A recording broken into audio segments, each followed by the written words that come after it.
Ja nazywam się Zuzanna Cichocka, jestem architektem z zamiłowania, z wykształcenia i z zawodu i stworzyłam ten kanał po to, żeby podzielić się z Wami moją wiedzą w tym temacie.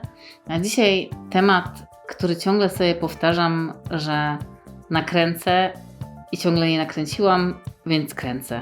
Temat ten to podłogi i jak ją wybrać. Słuchajcie, jest wiele rodzajów podłóg. Naprawdę od A do Z w dzisiejszych czasach materiały powstają dosłownie w nocy. My sobie śpimy, a ktoś wymyśla kolejny materiał.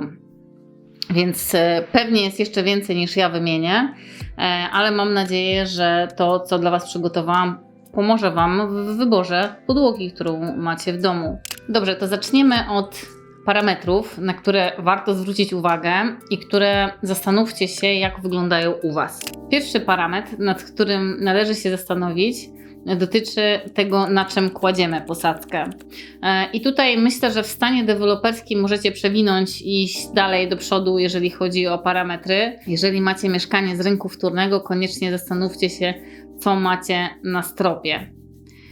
Dlaczego to jest istotne? Dlatego, że mamy mieszkania z różnych lat i stropy, które były wykonywane w różnych momentach historycznych i zdarza mi się nawet w kamienicach znajdować stropy drewniane. Posłuchajcie, na stropie drewnianym, na belkach zupełnie inaczej układa się posadzkę, zupełnie inaczej wyglądają warstwy, które układacie i inny jest budżet, który musicie na to przeznaczyć. Więc zastanówcie się koniecznie, jaki jest strop. Jeżeli nie wiecie, zapytajcie wykonawcę albo rzeczoznawcę, kogoś, kto będzie w stanie stwierdzić, z czego macie strop. Kolejnym parametrem, na którym warto jest się zastanowić, to jest parametr dotyczący samej estetyki i materiałów, które wynikają z projektu albo wynikają z Waszej wizji. Czyli najzwyczajniej w świecie, jeżeli chcecie ciepłe skandynawskie wnętrze, no to zapewne wybraliście sobie ciepłą drewnianą podłogę albo na przykład popularne białe deski lub deski warstwowe. Do tego oczywiście przejdziemy. Natomiast ważne jest, żebyście zastanowili się, jak najlepiej będzie wyglądała Wasza przestrzeń z daną podłogą. Czy to będzie gładka przestrzeń, czy to będzie białe, szare, czarne, drewniane, czy może w jakimś innym odcieniu i żeby to pasowało do całości. Tak naprawdę posadzka jest ogromną powierzchnią w mieszkaniu i bardzo mocnym elementem, który widać prawie zawsze, no chyba że zasłonicie dywanami. Więc naprawdę w momencie, kiedy decydujecie się na rodzaj podłogi, musicie już wiedzieć, jaka jest estetyka wnętrza. I to na pewno ma duży wpływ na Wasze późniejsze wybory, jeżeli chodzi o materiał. Kolejnym parametrem jest parametr, już tak wchodzimy w takie szczegóły parametrów, jest parametr, który mówi, ile ta podłoga przetrwa i to są właściwie, można powiedzieć, że są dwa parametry, możemy je złączyć w jeden podpunkt, czyli jest to twardość posadzki oraz jej ścieralność. Dlaczego w ogóle twardość jest ważna dla posadzki? Ja mam taką swoją znienawidzoną podłogę. Nie będę tutaj opowiadać, której firmy, ale jest to komercyjna firma. Podłoga jest taką deską warstwową, gotową, którą w bardzo prosty sposób się składa i która jest bardzo, bardzo u nas w Polsce popularna. Natomiast ma ogromną wadę. Mianowicie cokolwiek spadnie na tą posadzkę, robi najzwyczajniej w świecie w tej posadzce dziurę. Czyli takie wgłębienie. Niby mamy drewno, ale to drewno po prostu po pewnym czasie wygląda tragicznie. Więc tutaj bardzo ważne, żebyśmy się zastanowili, jak twardy jest materiał i czy ta twardość nam jest potrzebna, czy może jednak nie.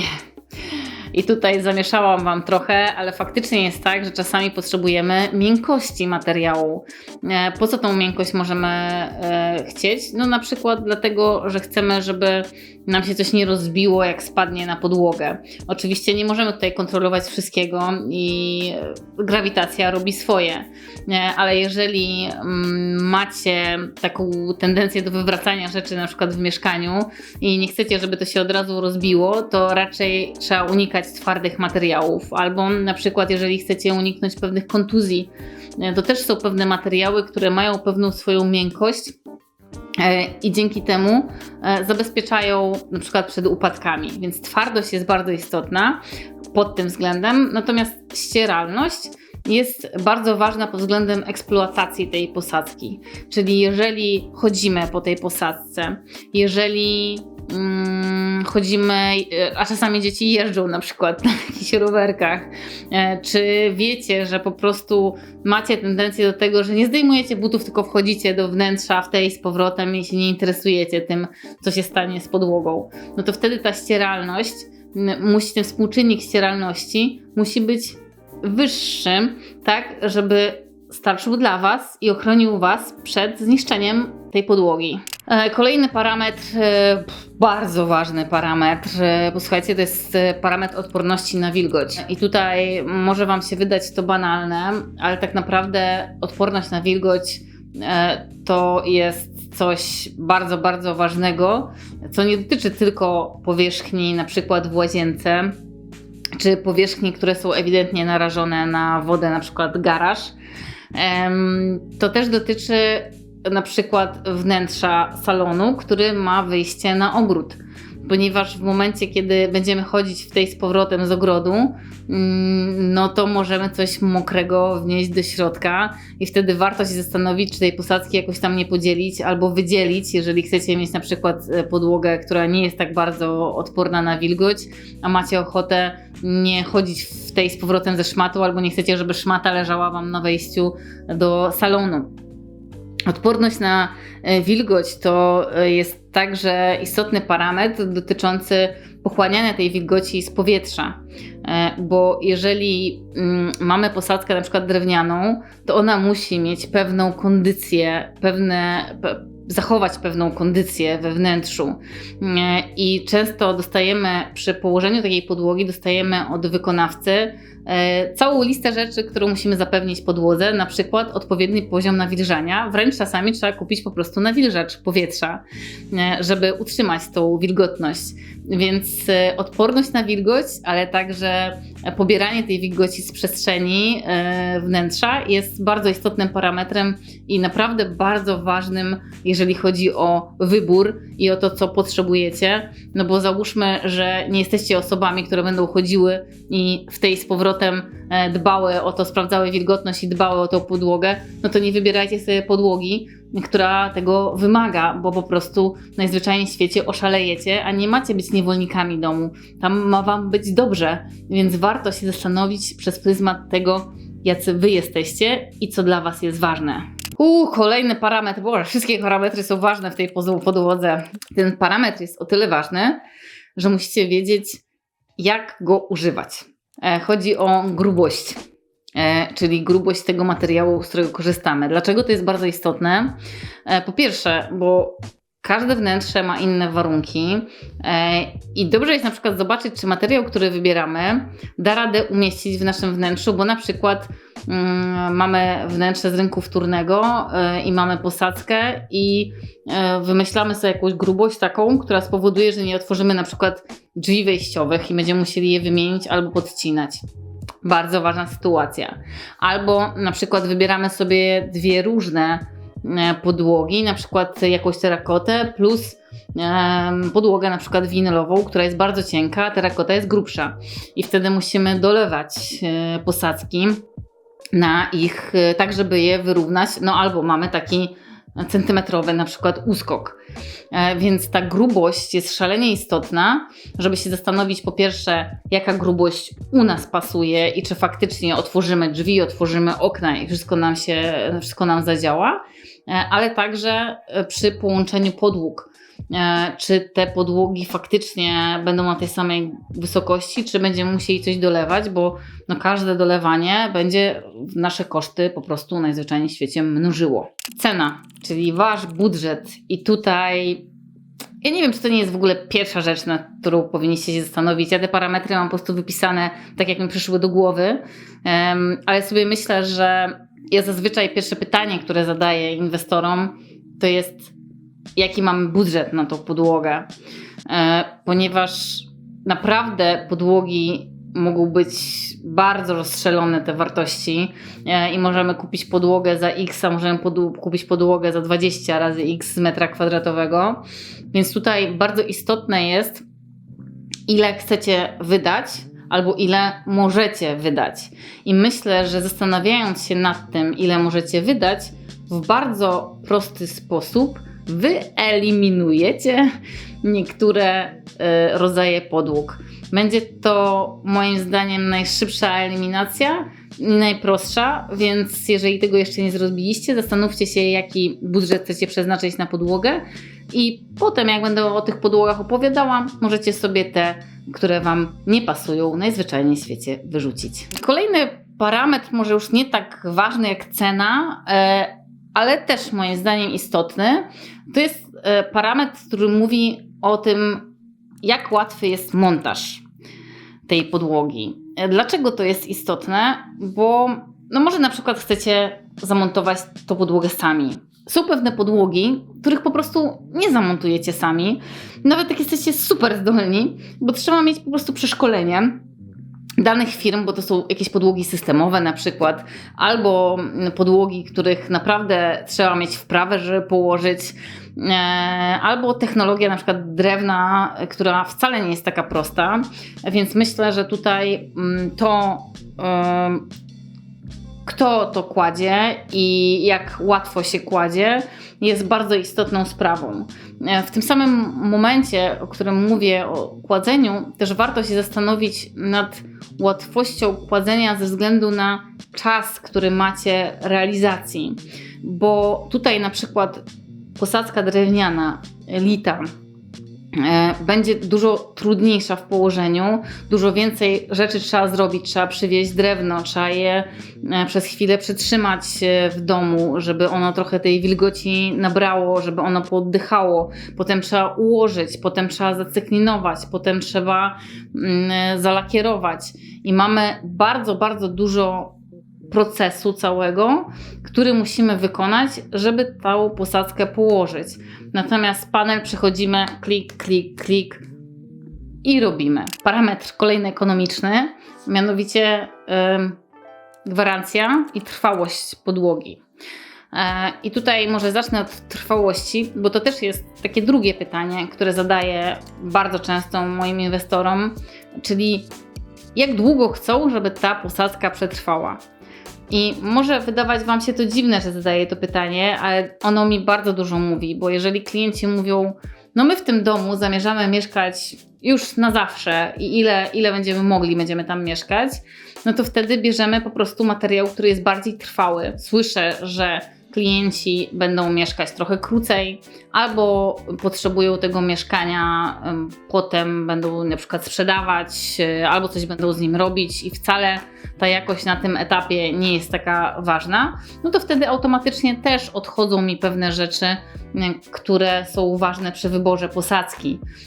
Więc tutaj trwałość jest moim zdaniem bardzo istotnym parametrem, nie tylko ekonomicznym, ale też takim dotyczącym upływu czasu i tego, co się stanie przy tym upływie czasu z tą podłogą. Jeżeli chodzi o gwarancję, wiecie, dla mnie bardzo istotna jest ta gwarancja. W związku z tym często zalecam zakupienie posadzki z montażem. Dzięki temu macie na 8% VAT wystawianą fakturę, a nie 23%, bo montaż z usługą jest na 8% VAT przynajmniej w 2024 roku, bo nie wiem, kiedy oglądacie ten film. I dzięki temu, że macie i materiał, i montaż z jednej firmy, macie gwarancję, że tylko ta firma będzie odpowiedzialna za tą posadzkę. W momencie, kiedy macie posadzkę z jednego miejsca kupujecie, a kto inny Wam kładzie, zdarzało mi się widzieć awantury pomiędzy tymi dwoma firmami można powiedzieć. Mianowicie wykonawca zrzucał na siebie złą jakość materiału, a za to sklep, który ten materiał sprzedał, zrzucał na złe wykonanie. No jest to sytuacja patowa, w której osoba, która zakupiła ten towar i której został zamontowany, jest najbardziej poszkodowana, bo nikt nie chce wziąć za niego odpowiedzialności. Nie mówię, że nie da się tak zrobić, ale moim zdaniem im mniej tych wykonawców przy takich realizacjach, tym lepiej. Niech jedna osoba będzie odpowiedzialna od A do Z za wykonanie danego elementu, właśnie na przykład takiej posadzki. Kolejny parametr, który jest naprawdę bardzo, bardzo ważny, to jest ogrzewanie podłogowe. Dlaczego to jest istotne? Ponieważ po prostu niektóre produkty albo się w ogóle nie nadają na ogrzewanie podłogowe, tak jak na przykład lite drewno, bo drewno jest izolatorem i będzie nam po prostu najzwyczajniej w świecie izolowało od ciepła, czyli będziemy grzać podłogę od spodu i nic więcej się nie będzie działo. No może trochę się będzie rozgrzewało, ale będziecie tracić na tym. Czy możecie w tym momencie użyć na przykład posadzki takiej jak terakota czy winyl, które przepuszczają w całości to ogrzewanie podłogowe. I tutaj, jeżeli macie takie ogrzewanie podłogowe, to na wejściu odpadają Wam niektóre posadzki i nie musicie się nad nimi w ogóle zastanawiać. Więc weźcie pod uwagę to, czy macie to ogrzewanie podłogowe, czy jednak nie. I po prostu wyrzućcie te elementy, które odpadają, jeżeli chodzi o posadzkę, która leży na ogrzewaniu podłogowym. To już jesteśmy prawie na końcu parametrów, więc jeszcze chwila cierpliwości.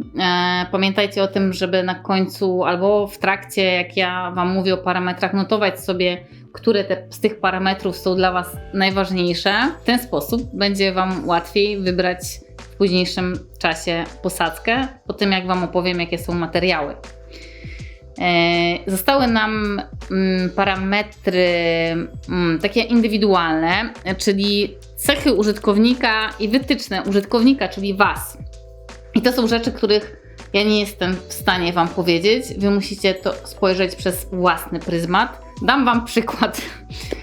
Mam klientów, którzy mają 3 dzieci i pozwalają dzieciom na przykład rysować na podłodze, bawić się na podłodze i dostałam od nich takie wytyczne, że ta podłoga musi być po prostu bardzo odporna i musi być odporna na to, że ktoś pomarze farbą, pomarze kredkami albo w ogóle odporna na kreatywność dzieci.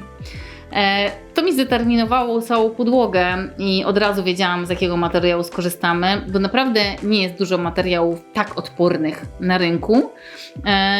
Były oczywiście jeszcze inne parametry, no bo jeżeli dzieci siedzą na podłodze, to nie może ta podłoga na przykład być zimna, więc to też wpłynęło na to, jaki produkt możemy wybrać. Ale rozumiecie, o co chodzi. Musicie spojrzeć przez pryzmat Waszych potrzeb i takich charakterystycznych dla Was cech albo charakterystycznych elementów Waszej rodziny albo członków Waszej rodziny. Tutaj myślę o psie, bo za aparatem, z którego nagrywam, właśnie leży mój czworonóg i to też jest istotne, na przykład czy macie psa, czy macie kota, czy macie w ogóle jakieś inne zwierzę, które może w jakiś sposób na przykład zniszczyć posadzkę. To też jest ogromnie istotny parametr, żeby wziąć go pod uwagę. Ostatni parametr właściwie powinnam była powiedzieć na samym początku, a mianowicie jest to parametr mówiący, jakie to jest w ogóle pomieszczenie. Dlaczego to jest istotne? No to jest oczywiste, że jeżeli to jest kotłownia, to raczej jakieś techniczne rozwiązanie musimy tam zrobić. Jeżeli to jest salon, to bardziej przytulne, rodzinne. Jeżeli to jest sypialnia, to czemu nie wykładzina? A jeżeli to jest łazienka, no dobrze, żeby było to jednak wodoodporne. Patrząc teraz na podział funkcji, też łatwiej podejmiemy decyzję, jaką posadzkę możemy wybrać. Teraz będziemy patrzeć na konkretne podłogi i ich parametry, o których mówiłam wcześniej. Powiem tylko o tych najważniejszych parametrach, żeby łatwiej Wam było podjąć decyzję na temat podłogi. Mam nadzieję, że na koniec będziecie wiedzieli, jak wybrać, albo może od razu podejmiecie decyzję na temat tego, jaką podłogę wybrać. taki jest mój zamysł z tym filmem, więc zaczynamy. Jeżeli chodzi o podłogę, to jednym z bardziej popularnych sposobów wykończenia podłogi to oczywiście jest drewno. Jeżeli chodzi o drewno, to mamy tak dużo rodzajów tych posadzek i tak różne posadzki, że nie jestem w stanie Wam tych wszystkich posadzek o wszystkich posadzkach opowiedzieć. Ja je podzieliłam na takie główne grupy i mam nadzieję, że to Wam ułatwi wybór. Podzieliłam to na grupę drewna, ja to nazywam drewną litę, czyli taką prawdziwą deskę, że to drewno i ten parkiet jest złożony tylko i wyłącznie z drewna, ewentualnie kleju, który przykleja to do podłoża, i na deskę warstwową. Czyli taką deskę, w której mamy na górze trochę drewna, czasami naprawdę bardzo mało, a pod spodem warstwy, które wymyślił producent. Spotkałam w swoim życiu też taki wynalazek, który jest fornirem, czyli bardzo cienką warstwą drewna, która jest pokryta warstwą jakiegoś zabezpieczającego lakieru typu żywica, i miało to być super odporne i świetnie wyglądać i owszem, na próbce dobrze wyglądało, ale jak położyliśmy, to się okazało, że niestety błyszczy się dość mocno i przez te błyski nie widać tego pięknego drewna, które było widać na małej próbce, więc tej hybrydy nie za bardzo polecam. Moim zdaniem się nie sprawdziła, nie był to dobry pomysł. Też nie będę o niej wspominać, bo ja ją wyrzuciłam z moich zasobów, jeżeli chodzi o podłogi. Wracamy do deski litej. Różne wymiary, różne kształty, różne kolory, bo taką deskę kładziemy na stropie, potem ją cyklinujemy, potem możemy ją zabejcować, czyli możemy mieć dowolny kolor, a potem możemy jeszcze ją zalakierować. Albo możemy ją zawoskować, albo możemy ją zaolejować. I wszystkie te rzeczy robiąc, możemy stworzyć taką posadzkę, jaką chcemy, czyli możemy uzyskać dowolny kolor, dowolną fakturę. Jeszcze niektóre firmy w tej chwili na przykład szczotkują te deski, więc mają taką piękną warstwę słojów na sobie. Więc tutaj, jeżeli chodzi o lite drewno, najlepiej wymacać samemu, zobaczyć, co producent nam oferuje, zobaczyć na próbkach, jak wyglądają te wykończenia i czy nam pasują.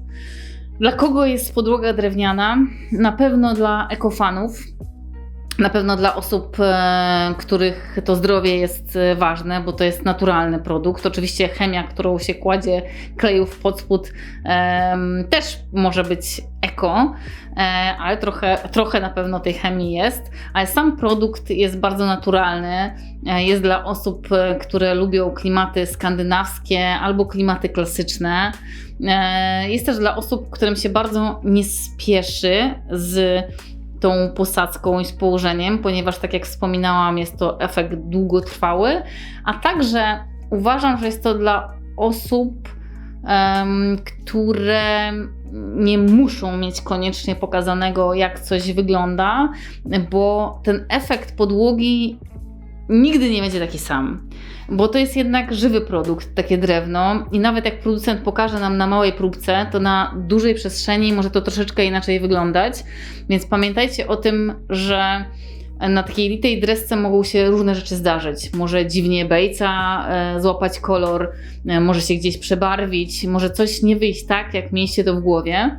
Więc tutaj, jeżeli chcecie mieć pełną kontrolę nad projektem, dobrze jest się zastanowić nad produktem, który od razu jest wykonany. I to jest na przykład deska warstwowa, do której zaraz przejdę, bo jeszcze jedną rzecz chcę powiedzieć o zwykłej desce. Pamiętajcie o tym, że zwykłą deskę dobrze jest dbać o taką deskę. Ona oddycha, sama działa, łapie wilgoć z przestrzeni, więc musi być zadbana i dobrze jest też ją od czasu do czasu albo wycyklinować, albo na przykład zaolejować. Ważne jest przeczytanie warunków producenta, co musimy robić, bo taką posadzkę trzeba dbać, więc jak macie ochotę na posadzkę, którą nie trzeba dbać, to raczej to nie jest lita deska. No i też jeżeli miałabym spojrzeć przez pryzmat ceny, to ceny potrafią być naprawdę wysokie takiego parkietu, także położenia i zrecyklinowania i cały ten proces jest dość drogi. To na pewno jest posadzka, która będzie Was sporo kosztowała. Jeżeli chodzi o deskę warstwową, o której już wspomniałam, to jest to taki półprodukt drewniany, prawda? On ma niewiele drewna na sobie. Nie wspomniałam w litej desce, ale litą deskę możemy sobie cyklinować właściwie do momentu, kiedy nam te drewno nie zniknie. Natomiast jeżeli chodzi o deskę warstwową, dobrze jest się dopytać, czy w ogóle można ją cyklinować, bo w zależności jak grube jest ten wykończenie drewniane, tyle razy możemy to zacyklinować. Zdarza się, że nie możemy tego w ogóle wycyklinować, więc przy zakupie takiej deski warto się podpytać. Natomiast zaletami deski warstwowej na pewno jest to, że macie gotowy produkt. Ten produkt widzicie, możecie zobaczyć nawet kilka elementów, więc nie będziecie zaskoczeni. Jest na pewno łatwość montażu oraz szybkość montażu, ponieważ ta deska już jest gotowa, nie trzeba jej cyklinować, nie trzeba jej bejcować, ona już jest. Jedyne co, to trzeba ją po prostu położyć. I taka deska warstwowa też myślę, że ma taką zaletę dotyczącą ceny, ponieważ te ceny są zróżnicowane i właśnie im więcej tej warstwy, im lepsza ta deska, ma lepsze parametry, tym oczywiście będzie droższa, ale na rynku jest dużo desek warstwowych, które będą tańsze od parkietu i jego wykonania, a jednocześnie będą namiastką tego drewna, które byście chcieli.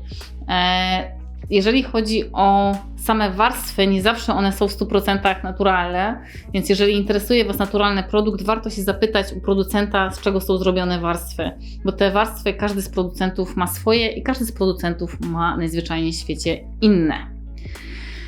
Deskę warstwową też trzeba dbać.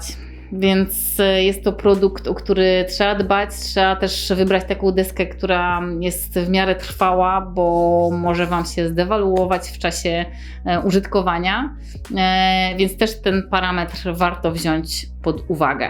Kolejnym, chyba najbardziej popularnym wykończeniem podłóg są niezniszczalne panele laminowane. Dlaczego mówię panele laminowane? Ponieważ mamy różne panele i panele winylowe zrobiłam w innej grupie. Panele laminowane, tak jak nazwa wskazuje, to jest pewnego rodzaju laminat. Laminat to jest taki plastik udający coś.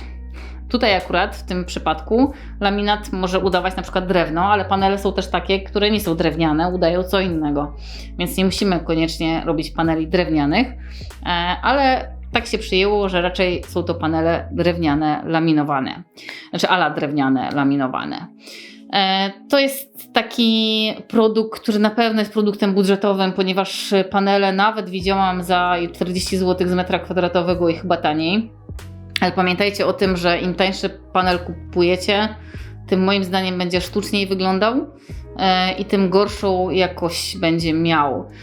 Panele mają swoje nazwy i to jest taką literką zazwyczaj są nazywane albo A, albo B, albo C i zależnie od tej literki mają swoją odporność, ścieralność i jakość. Jeżeli chodzi o mnie, to najbardziej polecam panele, które mają tak około 100-120 zł z metra kwadratowego. Najłatwiej mi przyrównać do ceny. Ja lubię używać paneli, których można używać w przestrzeniach publicznych. One wtedy mają naprawdę najwyższą jakość. Są też panele nawet wodoodporne, panele laminowane wodoodporne. Myślę, że to jest bardzo dobre rozwiązanie, jeżeli chcemy mieć produkt trwały. No te 120-130 zł to naprawdę możemy kupić bardzo dobry panel. Jest kilka firm na polskim rynku, które robią panele, które naprawdę wyglądają jak drewno i przykładając deskę drewnianą do tego panelu naprawdę jest to zbliżone, a jak nie ma w ogóle tej deski, to naprawdę wygląda z daleka jak drewno. Więc myślę, że czasami można dostać fajne produkty, ale naprawdę trzeba ich trochę poszukać i nie można brać pod uwagę tylko i wyłącznie tego, że musimy wydać na to 40 zł z metra kwadratowego, bo no niestety te tańsze nie wyglądają tak dobrze, od razu powiem. I z panelem jest łatwość montażu, możemy to właściwie zrobić sami, bo panel montuje się zazwyczaj na piankach. Są też panele samoprzylepne, ale nie jestem ich fanem, ani moi wykonawcy. I też niektórzy wykonawcy potrafią kłaść panele na tak zwanym twardym podkładzie. Dzięki temu nie mamy tego takiego uczucia pływającej podłogi, bo to jest minus paneli, który powtarza mi się za każdym razem, kiedy dyskutuję na temat podłogi z moimi klientami, że jednak ta podłoga położona na tych panelach pływa. I czuć jak się wchodzi, że to nie jest stabilne podłoże, tylko to jest takie podłoże, które delikatnie się ugina. Rozwiązaniem na to jest faktycznie twardy podkład. Nie wszyscy potrafią tego używać, nie wszyscy potrafią to kłaść i nie każdy producent pozwala też w ten sposób położyć tą podłogę. Ja myślę, że jest to też produkt, który mógłby być trwały i pewnie jest trwały, ale pod warunkiem wybrania tej wyższej jakości tego produktu. Jest na pewno dostępny i moim zdaniem na projekty, które są takie tymczasowe, można powiedzieć, albo jeżeli wiemy z tyłu głowy, że musimy to wymienić za niedługo, albo że będziemy się z tej przestrzeni wyprowadzać, myślę, że to jest dobry produkt, ponieważ jednocześnie łatwo go zdemontować, łatwo, niedużo pieniędzy się na niego wydaje i mamy tego bardzo, bardzo dużo na rynku.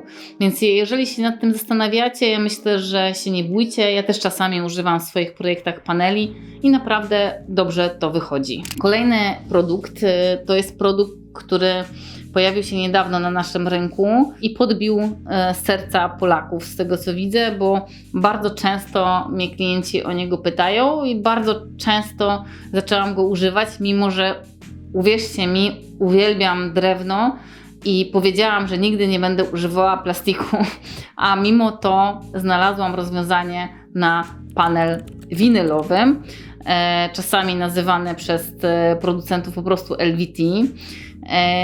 I tu muszę opowiedzieć taką historię, jak się zaparłam i powiedziałam, że tego produktu nie będę używać, że wciskają nam kolejny panel laminowany i że to naprawdę mi się nie podoba.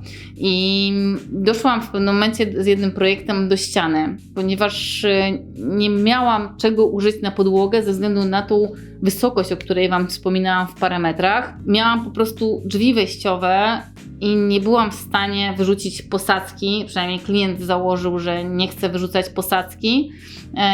Jedynym produktem, który mieścił się pod te drzwi, był właśnie taki panel winylowy. Tylko panel winylowy mieścił się pod te drzwi, ponieważ panel winylowy ma 3 mm grubości.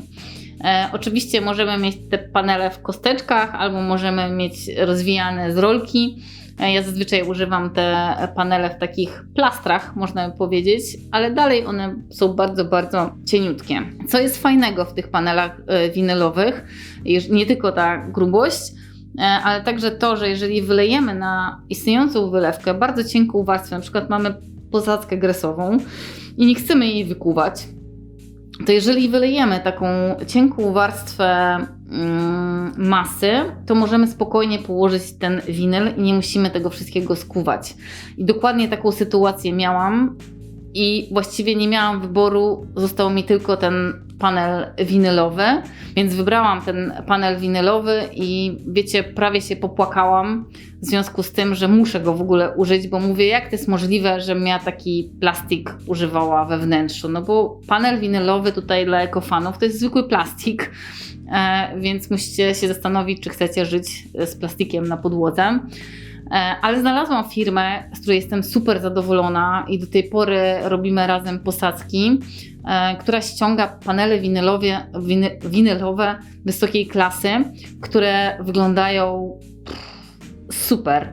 I oni mnie przekonali do panelu winylowego i dzięki nim mam przepiękne podłogi w kilku realizacjach, które przypominają drewno, a jednocześnie są bardzo, bardzo praktyczne.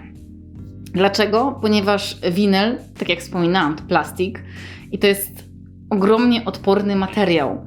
Więc jeżeli na przykład wiecie, że u Was to jest właściwie jeden z najważniejszych parametrów, to jest właśnie ten parametr wytrzymałości, odporności, ścieralności. To nie wiem, czy jest coś bardziej odpornego na ścieralność i jednocześnie też jest wodoodporny, bo winyl tak naprawdę możecie równie dobrze położyć sobie w łazience, jeżeli chcecie, bo to jest plastik, możecie go położyć pod prysznicem, jak chcecie. To też jest fajny produkt, jeżeli macie ochotę mieć całą posadzkę w tym samym materiale. Możecie mieć go w przedpokoju, możecie mieć go w łazience, możecie mieć go w kotłowni, gdzie chcecie. Jest to materiał naprawdę niezniszczalny. Tylko pamiętajcie o tym, że moim zdaniem trzeba wziąć ten materiał wysokiej klasy, czyli no niestety będzie się pewnie zaczynał od 300 zł z metra kwadratowego, żeby w ogóle dobrze wyglądał. Niestety te tanie winyle, które miałam w ręku, no to wyglądają jak takie, wiecie, stare posadzki, które udają drewno, tak jakby ktoś właściwie farbą rysował to drewno i to nie przypomina drewna. Więc moim zdaniem te posadzki, które można winylowe zakładać i które są warte zakładania, to są te droższe, czyli one są praktycznie w cenie drewna. Zobaczcie, bo przecież mówiłam Wam, ile to drewno kosztuje. No ale są wtedy odporniejsze. To jest ich zaleta. Winyl to też jest bardzo dobre rozwiązanie, jeżeli macie ogrzewanie podłogowe, a to dlatego, że winyl ma współczynnik, jest bardzo cieniutki, więc ten współczynnik przenikania tego ciepła jest bardzo sprzyjający ogrzewaniu. To znaczy, że będzie przechodziło to wszystko przez ten winyl i nie będziecie tracić na tym ogrzewaniu, tak jak tracicie na przykład na desce czy na desce warstwowej, bo tutaj nie zdążyłam Wam powiedzieć, ponieważ się rozpędziłam ze wszystkimi materiałami, ale czasami producenci będą Wam mówić, że deskę warstwową możecie używać na ogrzewanie podłogowe, ale dobrze jest sprawdzić parametr tej deski, bo nie wszystkie te warstwowe deski mają dobre parametry, bo jednak drewno jest izolatorem, więc tak jak parkietu nie możecie na ogrzewanie podłogowe, zdecydowanie Wam odradzam kłaść, tak moim zdaniem deska warstwowa jest ważna, żeby sprawdzić ten współczynnik przenikania przez tą posadzkę, bo będziecie mieć pewne opory. W winylu nie macie tych oporów. O laminacie zapomniałam Wam powiedzieć. Są po prostu laminaty, panele laminowane, które możecie położyć. Natomiast winyl jest dobrym rozwiązaniem na ogrzewanie podłogowe. Jeżeli się nad tym zastanawiacie, to myślę, że to jest fajny produkt. Często też zadajecie mi pytanie, a przynajmniej moi klienci zadają mi pytanie, jak taki produkt konserwować. Też są sposoby konserwacji panelów winylowych. Nie jest to tak pracochłonne jak podłoga drewniana, ale od czasu do czasu dobrze jest takimi specjalnymi środkami, które sprzedaje producent, odświeżyć te panele. One wtedy po prostu ładniej wyglądają. Myślę, że to jest dobry pomysł. Nie jest to trudne, bo to jest po prostu taka pasta, którą się wciera winyl. Nie trzeba tego robić bardzo często, ale jak chcecie odświeżyć, to ją się wciera i wtedy ten winyl wygląda po prostu bardziej świeżo. Ostatnia rzecz, którą chciałam powiedzieć o winylach, to jest to, czym one się różnią od panela laminowanego, bo często dostaję to pytanie, czym one się różnią. Otóż ja uważam, że mają ogromną zaletę nad panelami winylowymi, ponieważ jak się chodzi po posadzce winylowej, to nie ma tego uczucia takiego pływania podłogi. Ja zdecydowanie to wolę. Nie ma też takiego momentu połączenia, ponieważ ja od razu powiem, że używam winyli klejonych. Ja nie lubię, są takie winyle na klik, ale ja uważam, że to właściwie jest praktycznie jak panele laminowane i mi to nie pasuje, od razu powiem. Czasami klienci sobie takie rzeczy życzą, ale nawet dystrybutor zwrócił mi uwagę na to, że jak coś jest na klik, to kiedyś ten klik może się odkliknąć. Więc taka banalna sprawa, raczej tego nie używam. Winyle sobie cenię właśnie za ich szczelność, że szczelnie przykrywają posadzkę, są delikatnie takie trochę, można powiedzieć, nie miękkie, ale mają taki, przyjemnie się po nich po prostu chodzi. Więc to jest moim zdaniem taka znaczna zaleta nad panelami laminowanymi, że jest przyjemniejsze chodzenie i oczywiście moim zdaniem są odporniejsze. A jeżeli chodzi o klasę i wygląd, to moim zdaniem można postawić między nimi znak równości. Kolejny sposób na wykończenie podłóg to terakota. Terakota jest to wszystko, co jest ceramiczne albo gresowe, co kładziemy na posadzkę. Bardzo często mnie pytacie, dlaczego używam wyrazu terakota, bo terakota to jest wszystko, co kładziemy w poziomie. Dlaczego to jest istotne? Bo to, co kładziemy w poziomie, niektórych kafli po prostu nie możemy kłaść w poziomie, czyli na posadzkach, bo na przykład nie spełnią antypoślizgowości albo po prostu nie są przeznaczone na posadzkę i szybciej się zniszczą. Więc tutaj terakota, gresy i inne ceramiczne produkty, które w tej chwili mamy, możemy kłaść na posadzki. Tutaj do tego worka wrzucę spieki albo konglomeraty, które też możemy położyć na posadzkę. Nie wszystkie, ale możemy takie na przykład kamienne wykończenia poukładać sobie tak samo jak płytki, albo nawet ładniej, bo bez łączeń na przykład. Jeżeli chodzi o taką posadzkę ceramiczną albo konglomeratową, to jej zasadniczą wadą, i od tego zacznę, jest to, że jest zimna. I tutaj ta jej zimna natura nie objawia się tylko tym, że na przykład jak dotkniemy, to jest zimna, albo jak usiądziemy, to jest zimna. Ceramika ma to do siebie, że nie rozbija dźwięków, tylko jeszcze je podbija. Efektem czego pomieszczenia, które mają ceramiczne posadzki, to są takie pomieszczenia szklane, ja je nazywam. Niestety akustyka jest tam gorsza. Nie wspominałam Wam o tym parametrze, bo właściwie on jest moim zdaniem istotny tylko w tym przypadku, ale faktycznie ta akustyczność tego produktu pewnie nie przypadnie do gustu wszystkim, więc na pewno musicie wziąć to pod uwagę. Na pewno taka posadzka jest świetna, jeżeli chodzi o sprzątanie, o wodoodporność, czy na przykład ogrzewanie podłogowe.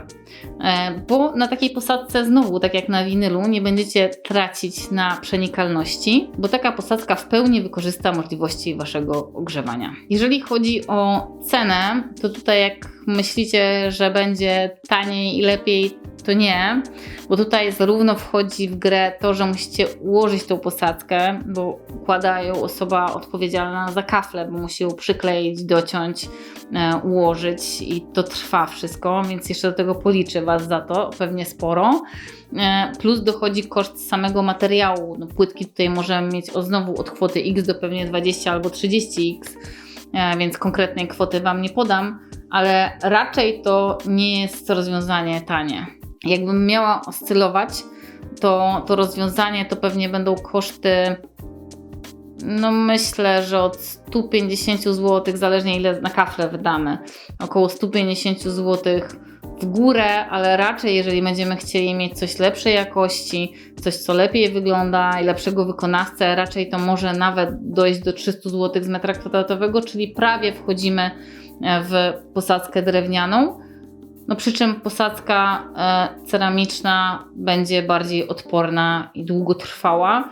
Na przykład przy wejściach do domu, przy wyjściach z domu tarasowych jest to na pewno dużo bardziej odporny produkt. Kolejnym produktem, który możecie położyć na posadzkę, są wszystkiego rodzaju kamienie naturalne. Tutaj jest to produkt, myślę, że można go nazwać produktem trwałym. Można go nazwać produktem dość odpornym. Zaliczę go do produktów podobnych jak ceramika, czyli takich, które jednak podbijają dźwięk, a nie go osłabiają. Myślę, że to jest też produkt, który ma jeden duży minus i od razu o nim powiem, bo sam produkt jest trwały, ma piękne wykończenia, wygląda bardzo dekoracyjnie, bardzo klasyczny, jest naturalny, więc to jest kolejny produkt dla ekofanów. Natomiast jego dużym minusem jest to, i musicie wziąć to pod uwagę, że jest to produkt właśnie naturalny. To znaczy, że jeżeli gdzieś tam skapnie Wam cytryna, albo burak, albo się rozleje wino, nawet dobrze zaimpregnowany kamień może pochłonąć tą rzecz i ten zabarwienie może zostać na nim. Więc nie jest to takie oczywiste, że na kamieniu będziecie zawsze mieli jednakowy wzór, tylko może się gdzieś jakaś plama pojawić, nawet na najlepiej zaimpregnowanym. I tutaj jest to taki chyba największy minus tego materiału, bo poza tym uważam, że jest to super szlachetny materiał, piękny wnętrzarsko i klasyczny. Natomiast jeżeli chodzi o jego cenę, słuchajcie, tutaj to dobija chyba wszystkie z tych produktów, które wymieniłam, bo jest to produkt bardzo drogi, zarówno w wykonaniu, jak i sam produkt. Więc jest to produkt bardzo premium, bardzo premium i myślę, że jeżeli patrzycie na budżet, to w ogóle nie patrzcie na kamień, bo tam po prostu trzeba zamknąć oczy i brać, bo jest piękny, a nie patrzeć na budżet. Jest to produkt, który możemy kłaść na ogrzewanie podłogowe. Kamień generalnie to kumuluje ciepło i oddaje później, więc myślę, że tutaj nie będzie problemu. Czasami możemy się zastanowić nad grubością, no bo jak mamy 2 cm, to coś tam może z tego ogrzewania nam izolować, ale myślę, że nie tak bardzo, żeby się tym przejmować. No i tak samo właściwie mogę trochę powtórzyć rzeczy z ceramiki, bo no jest to też produkt zimny. To znaczy, że nie mamy, na przykład nie usiądziemy sobie na tym bez podłożenia sobie czegoś, bo po prostu jest nam zimno. Nie będą dzieci na tym siedziały tak jak na drewnianej podłodze, bo będzie im po prostu zimno. O, teraz produkt, który bardzo lubię. Bardzo lubię, bo jestem fanką loftów, fanką betonów i jest taki produkt, który jest pod względem takim właśnie loftowo-industrialnym świetny, mianowicie mówię tutaj o żywicy epoksydowej. Natomiast żywica epoksydowa ma taki swój ogromny minus, mianowicie jest to produkt, który ciężko położyć, znaczy trzeba znać technologię kładzenia tego produktu i dużo firm, które kładzie żywicę epoksydową, to są firmy, które lubią kłaść je na dużych powierzchniach. Nie lubią przychodzić do pojedynczych mieszkań i mam bardzo duży problem z tym, żeby znaleźć dobrego wykonawcę do takiej żywicy epoksydowej, którą robimy na niewielkiej powierzchni, na przykład 60 m2 mieszkania. Jeżeli znacie taką osobę, albo znacie taką firmę, albo jesteście tą firmą, to koniecznie mi skomentujcie, bo z przyjemnością zobaczę Wasze realizacje i powspółpracuję z Wami, bo mam takie realizacje i czasami klienci mnie pytają o tą żywicę epoksydową i no niestety naprawdę brakuje mi do tego ludzi, więc jest to produkt, który jeżeli kładziony jest na małej ilości podłogi, no niestety może się okazać, że nie znajdziemy po prostu takiej firmy, która będzie chciała to wykonać. Natomiast takich bardzo pozytywnych rzeczy na temat tej epoksydy to jest oczywiście wysokość, bo jest to bardzo niewielka wysokość. Niestety trzeba mieć bardzo równą wylewkę zrobioną do tego, stąd mówię o wykonawstwie, że nie jest to proste i może być z tym pod górę najzwyczajniej w świecie. Jest to produkt, który może mieć właściwie dowolny kolor, który sobie wymyślimy. Jest to produkt bardzo trwały, moim zdaniem bardzo elegancki, super do sprzątania, bo przecież nie ma żadnej fugi, która zbierałaby brud, tylko jest to jedna gładka powierzchnia. Jest to produkt powiększający przestrzeń, przez to, że jest bardzo spójny i ja lubię te produkty wykończone takim błyszczącą żywicą, taką błyszczącą taflą, która wygląda troszeczkę jak woda, dzięki czemu odbija przestrzeń i powiększa tą przestrzeń. Widzicie, ja się już uśmiecham, jak o tym opowiadam, bo po prostu żywica epoksydowa jest naprawdę bardzo fajną, oryginalną bardzo posadzką, ale bardzo mi się podoba. I to jest posadzka, którą możemy używać na ogrzewanie podłogowe. To jest posadzka, którą możemy używać także w miejscach wilgotnych, a wręcz możemy ją po prostu zalać wodą, bo żywica jest wodoodporna bardzo trwała, bardzo twarda, więc myślę, że to wszystko wpływa bardzo pozytywnie na wszystkie parametry, które ma ta posadzka. Bardzo istotne jest to, że ona też jest zimna.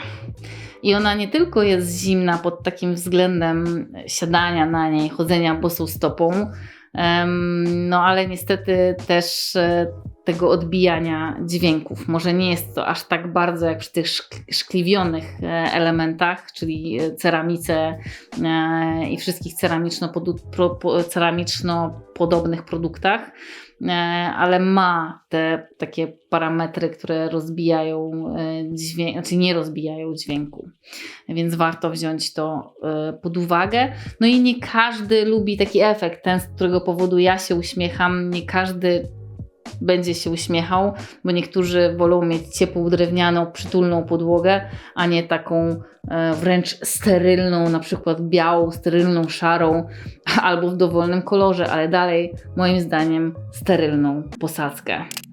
Kolejnymi posadzkami, właśnie to jest taki zespół, można powiedzieć, posadzek, są to posadzki betonowe albo ala betonowe. W tej chwili popularną nazwą tych posadzek jest mikrocement.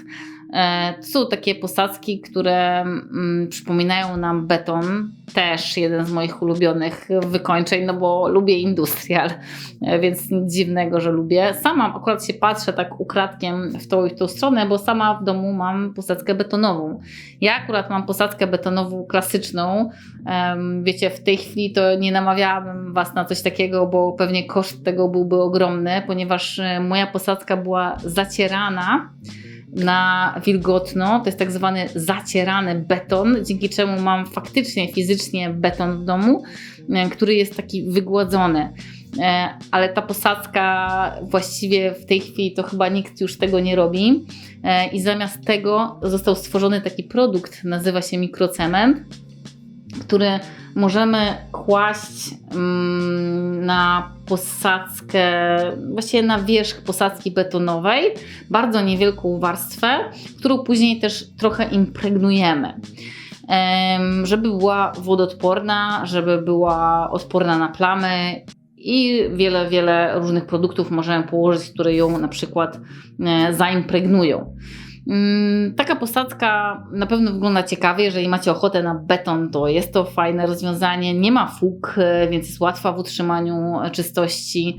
No niestety jest zimna, no bo to jest taki produkt trochę jak płytka, można powiedzieć, delikatnie chłodny. Też te dźwięki myślę, że się niespecjalnie rozbijają.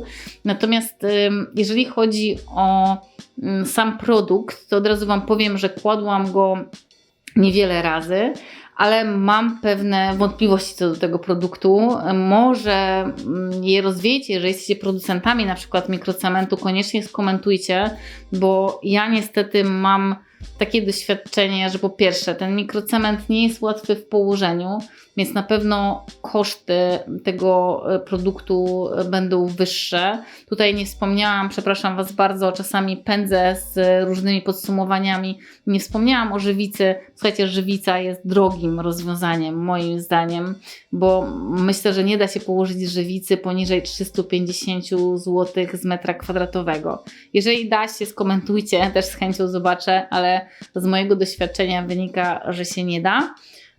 I mikrocement też nie jest tanim produktem, też tak z metra kwadratowego myślę, że około 300 zł kosztuje.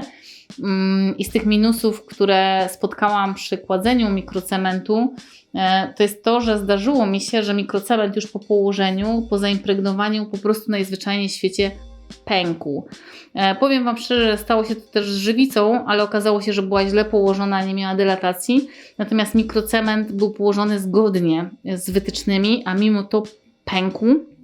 Więc coś się na nim wydarzyło niedobrego i dlatego Wam mówię, że nie do końca mam ten produkt na tyle sprawdzony, żeby z ręką na sercu Wam polecić. Żywicę możecie kłaść, a ten mikrocement no pękł, więc Zastanawiam się, czy faktycznie jest takim dobrym rozwiązaniem. To jest taki produkt trochę eksperymentalny i dlatego warto zapoznać się. U wszystkich producentów są pewne parametry i pewne gwarancje, które producent daje. I myślę, że nie każdy mikrocement równa się każdemu innemu mikrocementowi i warto to jednak sprawdzić bezpośrednio u producenta, którego będziecie kupować, bo może się zdarzyć tak, że jeden mikrocement nie dorasta drugiemu do pięt. Jeżeli coś więcej wiecie, bo nie chcę Was wprowadzać w błąd, ja o mikrocemencie wiem tyle, co Wam powiedziałam, to koniecznie skomentujcie, bo sama jestem ciekawa, czy może mieliście taką sytuację, że i Wam ten mikrocement pękł przy realizacji i może to nie jest odosobniony przypadek ten, który mi się wydarzył. Już prawie jesteśmy na finiszu, już naprawdę niewiele nam zostało tych produktów, więc zostańcie ze mną, może któryś jeszcze jest dla Was. Tutaj produkt, o którym nie powiedziałam, a jest bardzo popularny i często zdarza się, że go kładziemy, mianowicie jest to wykładzina. Jeżeli chodzi o wykładzinę, to mamy tutaj bardzo dużo wykładzin. Mamy te wykładziny, które są w takich kawałkach i możemy je kłaść. Raczej rozwiązanie biurowe. Ja wolę w pomieszczeniu jednak robić wykładziny na całej powierzchni, jednak kładzione z rolki. Mamy teraz super rozwiązania, jeżeli chodzi o wykładziny, bo są tak zwane wykładziny na przykład napinane. Nie musimy ich kleić do podłoża. Możemy je napiąć między ścianami, co jest super rozwiązaniem, jeżeli będziecie chcieli wymieniać tą wykładzinę, bo nie musimy tego odlepiać, nie musimy tego kleju skrobać, a widziałam, jak wygląda klej spod wykładziny czasami. Naprawdę rozwiązanie napinanej wykładziny jest super pomysłem. I mamy chyba wszystkie kolory i wszystkie możliwości na rynku, które są, żeby mieć tą wykładzinę, bo nawet producenci gwarantują to, że damy im nasz wzór i oni nam go wyprodukują, więc rozumiecie, w tym przypadku wyobraźnia nie ma granic, więc jest to produkt super uniwersalny. Jego odporność też jest wysoka, zależnie oczywiście od jakości, bo są wykładziny, które wylejemy cokolwiek i już nigdy więcej się tego nie pozbędziemy, ale są w tej chwili wykładziny na rynku, które możemy nawet kłaść w restauracjach. Posłuchajcie, w restauracjach to już jest szczyt, bo nigdy by mi to nie przyszło do głowy. Są wykładziny, które dają gwarancję, że ten ich produkt się tam sprawdzi. Więc zależnie od parametrów myślę, że te wykładziny spokojnie możemy używać i traktować je jako odporne materiały, jeżeli oczywiście producent nam zagwarantuje te parametry. Moim zdaniem wykładzina nie jest do końca produktem, który jest dobry na przykład przy małych dzieciach albo przy zwierzętach, bo wiadomo, kreatywność dzieci może zniszczyć każdy produkt, a za to zwierzęta, no to sierść, no to wszystko to, co z zwierząt zostaje, a czasami to, że jakieś zwierzątko nie utrzyma po prostu i na przykład skorzysta z toalety na naszym dywanie, więc są to rzeczy, które na pewno trzeba wziąć pod uwagę i myślę, że też wykładzina, niektórzy kładą wykładziny na ogrzewanie podłogowe. Ja też nie jestem fanem kładzenia na ogrzewanie podłogowe, jednak uważam, że to jest tak samo jak z deską warstwową, że to trochę zabiera nam ogrzewania i trochę podwyższa rachunki. Oczywiście jak chcemy to zrobić w jednej sypialni, to myślę, że nie ma problemu, ale warto się nad tym zastanowić. Na pewno jest to produkt, który może być eko, bo są świetne wykładziny, na przykład wełniane, które są 100% naturalnym produktem, no oprócz tego kleju, którym kładziemy, albo tego elementu, który scala tą wykładzinę, ale znam takie produkty i są to super przyjazne człowiekowi produkty, więc jeżeli jesteście eko, to jest kolejny produkt, który możecie wziąć pod uwagę. Myślę, że wykładzina też jest specyficznym produktem dla danego pomieszczenia.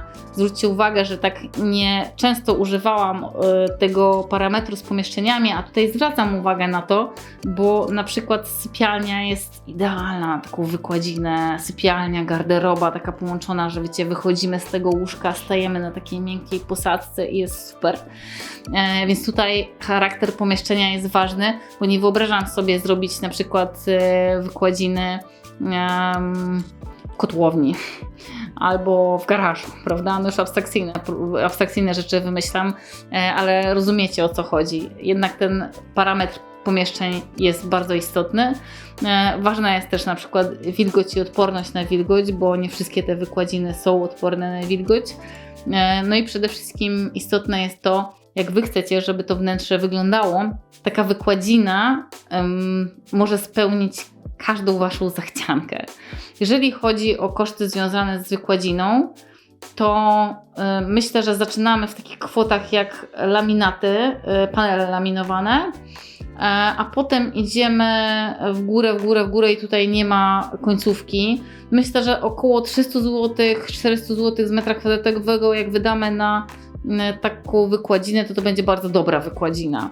Nawet myślę 250 zł z metra kwadratowego to będzie porządna wykładzina, więc w takich kwotach orientacyjnie Wam podaję, jakich się obracamy, jeżeli chodzi o wykończenie, żebyście mogli sobie porównać też do innych podłóg. A także możemy po prostu łączyć między sobą różne materiały, bo o tym jeszcze nie wspominałam, że wcale to nie jest oczywiste tak, że musicie jedną podłogę zrobić w jednym stylu w całym pomieszczeniu. Nie, możecie zrobić właśnie sypialnię w wykładzinie, przedpokój w gresie, a na przykład salon w drewnie. Zresztą tak bardzo często robimy. Jeżeli to nie zmniejsza pomieszczenia, oczywiście, że bez problemu te materiały możemy łączyć. Wiecie, tutaj miałam jeszcze na swojej liście dużo różnych dziwnych produktów, ale tak sobie myślę, że te, które Wam wymieniłam, to są produkty, których ja najczęściej używam i reszta produktów to są naprawdę takie produkty, które od czasu do czasu gdzieś się w realizacjach u mnie pojawiają, albo w ogóle się nie pojawiły, ale wiem o ich istnieniu. Ja tylko zarysuję je, nie będę ich omawiać i myślę, że tutaj, wiecie, wyobraźnia nas nie ogranicza, bo naprawdę możemy mieć z różnych materiałów podłogi. Ja na przykład kiedyś robiłam podłogę z blachy ryflowanej, metalową po prostu, bo robiłam takie ciekawskie wnętrze, które potrzebowało w jednym z miejsc kawałek takiej podłogi. Robiłam też kiedyś takie łączniki pomiędzy jednym kawałkiem domu a drugim ze szkła, więc właściwie robiłam szklaną podłogę, prawda? Też mi się to zdarzyło. Są posadzki, których akurat nie używałam, ale są na przykład robione z korka. Bardzo ciekawy produkt, bardzo przyjazny, moim zdaniem całkiem ekologiczny i też zdarzało mi się restaurować stare posadzki, wykorzystując na przykład farby, które są w tej chwili na rynku do renowacji podłóg. Więc tutaj właściwie mamy dużo różnych ciekawskich produktów, które możemy wykorzystać.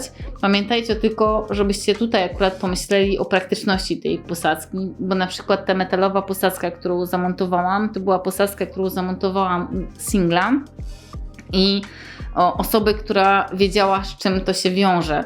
Jest to ciężkie do sprzątania, jest to trudne w konserwacji, nie jest przyjemne na przykład jak się chodzi po tym stopami i ta osoba wiedziała, jak się decydowała, jeżeli chodzi o tą podłogę, więc jeżeli macie taką szaloną wizję, to w ogóle nie bójcie się jej realizować.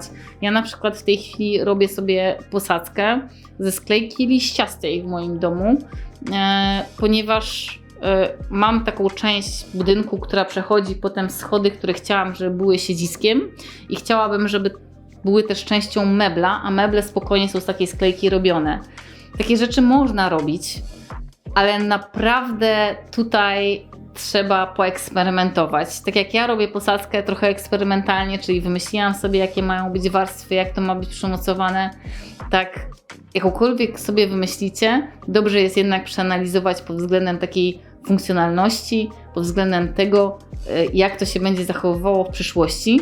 Ja w swoim domu też miałam metalową podłogę, od razu Wam powiem, i ja ją od siebie usunęłam. Dlatego, ponieważ ja miałam metalową podłogę u siebie w łazience, miałam swój loft, bardzo lubię mój loft, ale metalowa podłoga po prostu była nie do utrzymania, jeżeli chodzi o czystość. I mnie to przerosło i ja ją wymieniłam.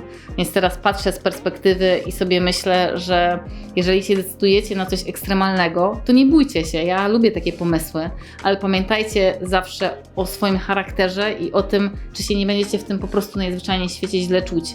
No bo jeżeli ja nie mogłam doczyścić swojej podłogi, którą zamontowałam w łazience, a ja lubię czystość, to naprawdę to do mnie nie pasowało. Więc ostrzegam Was przed takim eksperymentowaniem, że jeżeli eksperymentujecie, to wtedy wykorzystajcie ten najważniejszy parametr, czyli Waszą osobowość i to, czy faktycznie to będzie do Was pasowało. Posłuchajcie, ja na pewno wszystkich podłóg nie wymieniłam. Na pewno są jakieś, o których zapomniałam, albo o których po prostu nie wiem istnienia, też nie wiem wszystkiego. Natomiast wymieniłam Wam podłogi, które są moim zdaniem takie najbardziej popularne na naszym rynku, najczęściej pojawiają się w moich projektach i wymieniłam Wam też najczęstsze problemy związane z tymi posadzkami. Więc mam nadzieję, że teraz, patrząc przez Wasz pryzmat i Waszych potrzeb, zdecydujecie, jaka posadzka będzie dla Was najlepsza. Tymi słowami kończę film na dzisiaj. Dziękuję Wam jeszcze raz za Wasze komentarze. Jeżeli macie jakiś pomysł na film, koniecznie skomentujcie. Ja z chęcią zrobię film specjalnie dla Was.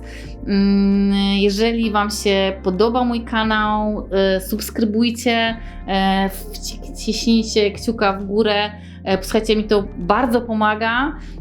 Jestem taka zmotywowana, jak to widzę. Dziękuję Wam za komentarze. Nie bójcie się komentować. Zostawiajcie mi swoje informacje. Ja spróbuję Wam odpowiedzieć w filmach, a tymczasem do zobaczenia.